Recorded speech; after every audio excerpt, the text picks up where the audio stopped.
एक पुरानी हिंदी कहावत है कि सांप का डसा हुआ रस्सी से भी डरता है।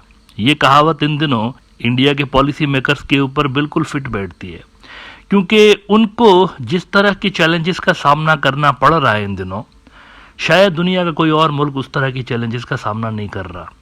एक तो होता है ना जियोपॉलिटिकल कॉम्प्लिकेशंस, लेकिन इनके सामने एक नया ही मसला क्रिएट हो गया है और वो है इंडिया आउट कैंपेन्स।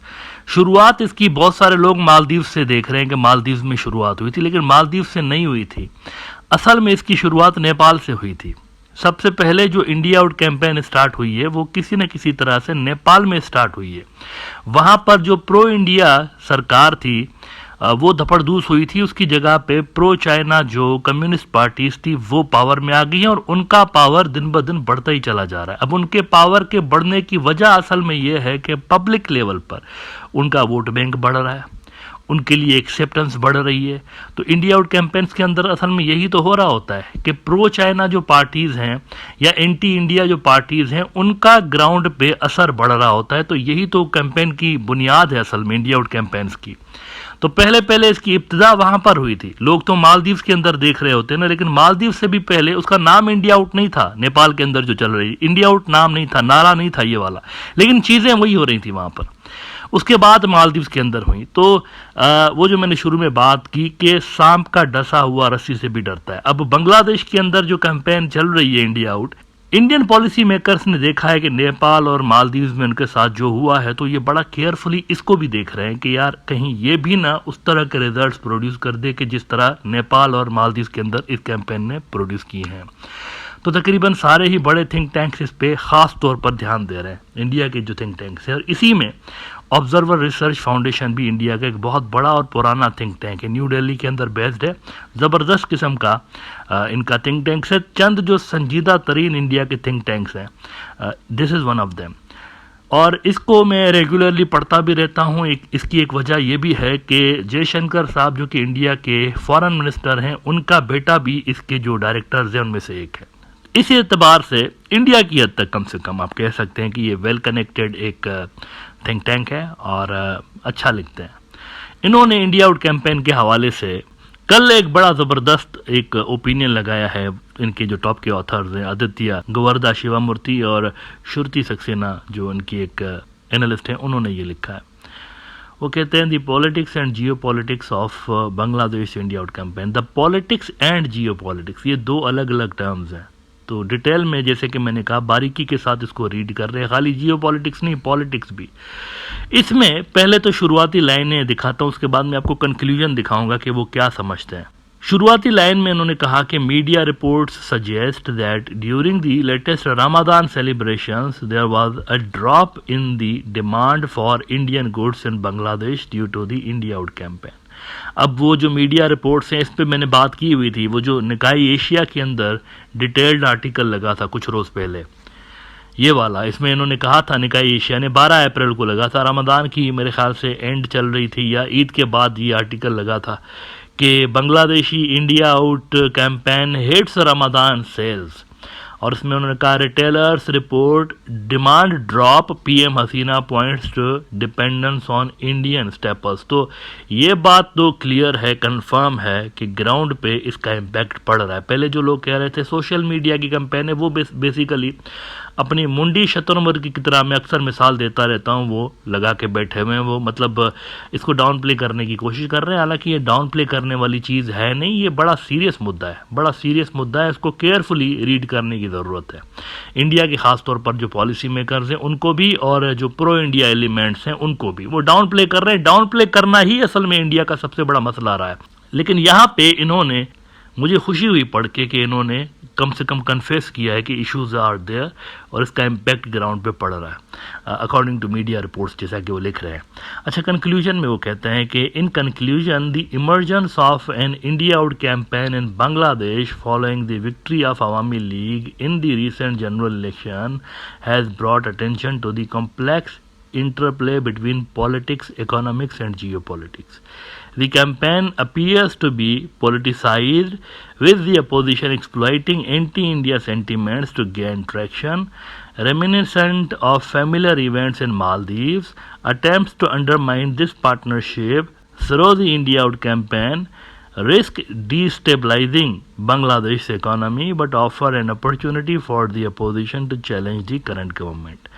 यानी उन्होंने कहा कि इसके अंदर एक अपॉर्चुनिटी जरूर मौजूद है कि अपोजिशन अगर इसके अंदर आती है, यानी इसके अंदर अगर पॉलिटिकल एंगल बढ़ता है तो फिर ये बहुत कुछ डैमेज कर सकती है इंडिया बांग्लादेश टाइज के हवाले से। नाउ ऐसा क्या फैक्टर है जिस वजह से इंडिया के जो थिंक टैंक्स हैं, सिर्फ ये नहीं दूसरों ने भी इस पे काफ़ी लिखा हुआ है, वो समझते हैं कि इसके अंदर एक स्पार्क मौजूद है, करंट मौजूद है कि ये डिस्टेबलाइज कर दे, एक बड़ी बहुत बड़ी मूवमेंट में कन्वर्ट हो सकती है। ऐसा क्या है इसके अंदर? ये वाला जो मैंने शेयर किया आपके साथ, ये तो ज़रूर जाके इनकी वेबसाइट पे पढ़िएगा, इट्स वेरी इंटरेस्टिंग।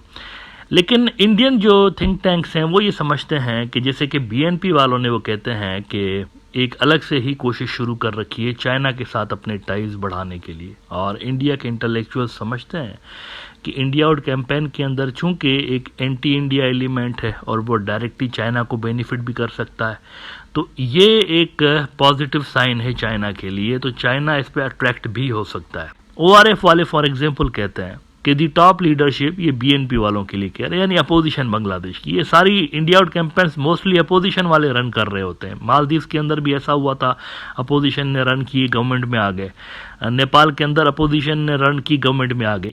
यहाँ बांग्लादेश के अंदर भी अपोजिशन ने रन नहीं की, ये इंडिजीनियस थी, सोशल मीडिया पे सोशल एक्टिविस्ट जो है उन्होंने स्टार्ट की, लेकिन इसके अंदर अगर पॉलिटिशियंस आ जाते हैं तो फिर ये अपोजिशन की मूवमेंट में भी कन्वर्ट हो सकती है। सियासतदान तो अपनी सियासत करते हैं ना।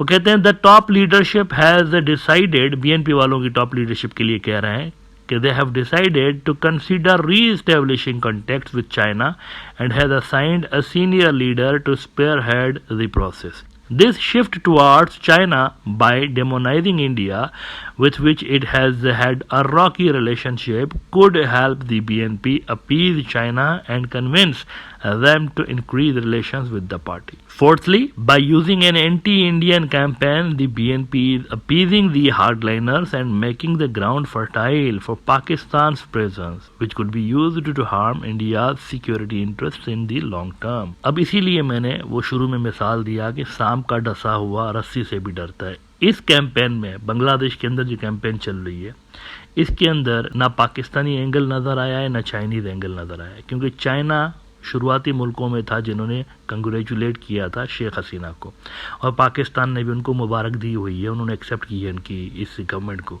ये जो नई बनी है वहाँ पर अवामी लीग की तीसरी या चौथी गवर्नमेंट है। लेकिन इंडियन एनालिस्ट इसमें पाकिस्तानी और चाइनीज़ एंगल तलाश कर रहे हैं। वो कह रहे हैं कि अगर इस कैंपेन के अंदर पॉलिटिकल एंगल बढ़ता चला जाता है और वहाँ की अपोजिशन जमातें कूद पड़ती हैं इसके अंदर, और उनकी वजह से अगर ये कैंपेन और ज़्यादा जोर पकड़ती है, तो इसके फिर इंडिया के लिए ना सिर्फ पॉलिटिकल और इकोनॉमिक बल्कि सिक्योरिटी के भी एतबार से इश्यूज पैदा हो सकते हैं। ना आखिर में एक क्वेश्चन यहाँ पर मैं पूछना चाहूँगा इंडियन इंटेलेक्चुअल्स से और इंडिया के थिंक टैंक से। देखिए, जब आप खुद ये कन्फेस करने लगे हैं अब कि बांग्लादेश इतना ज़्यादा इम्पोर्टेंट है इंडिया के लिए कि उसके अंदर अगर कोई इस तरह की एंटी इंडिया मूवमेंट्स स्टार्ट होती हैं तो उसके इंडिया के फाइनेंशियल, पॉलिटिकल, डिप्लोमेटिक और इवन सिक्योरिटी के लिए भी प्रॉब्लम्स क्रिएट हो रहे हैं, तो मोदी सरकार ने क्यों फिर इस तरह की पॉलिसीज एडॉप्ट किए रखी इतने अरसे से लेके? यानी आप खुद मान रहे हैं कि ये तो बड़ा सेंसिटिव मुल्क है, हसास मुल्क है इस हवाले से इंडिया के लिए, तो फिर तो इस मुल्क के लिए ख़ास पॉलिसीज़ बनानी चाहिए थी, फ्रेंडली पॉलिसीज़ बनानी जानी चाहिए थी इस मुल्क के लिए। आखिर क्या वजह है कि पुराने मसले आप 40-40, 50-50 साल तक आप लेकर चलते चले आ रहे हैं? आपको अंदाज़ा भी है कि इसकी वजह से वहाँ पर एंटी इंडिया सेंटिमेंट्स बढ़ेंगे और फिर इस तरह की कैंपेन्स स्टार्ट होंगी, तो फिर क्यों इसके लिए पॉलिसीज़ आपने ऐसी बना के रखी हुई हैं जो कि पीपल्स फ्रेंडली नहीं है? लिहाजा ज़रूरत इस बात की है कि आप वेट मत करिए कि यहाँ पर भी आपका उसी तरह का रिज़ल्ट आ जाए जिस तरह का नेपाल और मालदीव के अंदर आ गया था। उससे पहले ही आप कुछ पॉलिसीज़ तब्दील करें अपनी, और एक विजिबल चेंज लेकर आ जाएं अपनी पॉलिसीज़ के अंदर, और ये जो पुराने इश्यूज़ हैं इसको रिजॉल्व करें। यकीन करें, अगर आप ये जो पुराने मसले हैं ना इंडिया और बांग्लादेश के दरमियान, जिनकी वजह से ये इंडिया आउट कैंपेन स्टार्ट हुई है, यकीन करें अगर आप इस पर काम करेंगे और उनको रिजॉल्व करने की कोशिश करेंगे ना, आपको बहुत बेहतर रिजल्ट मिल सकता है। एंटी इंडिया सेंटिमेंट्स पर काबू पाने में आपको बहुत हेल्प मिल सकती है। लेकिन अगर आपकी पॉलिसीज़ यहाँ पर तब्दील नहीं होंगी तो इंडिया आउट कैंपेन का आज नहीं तो कल बांग्लादेश के अंदर जो चल रही है, इसका आज नहीं तो कल वही रिजल्ट निकल सकता है जो कि नेपाल और मालदीव के अंदर निकल चुका है।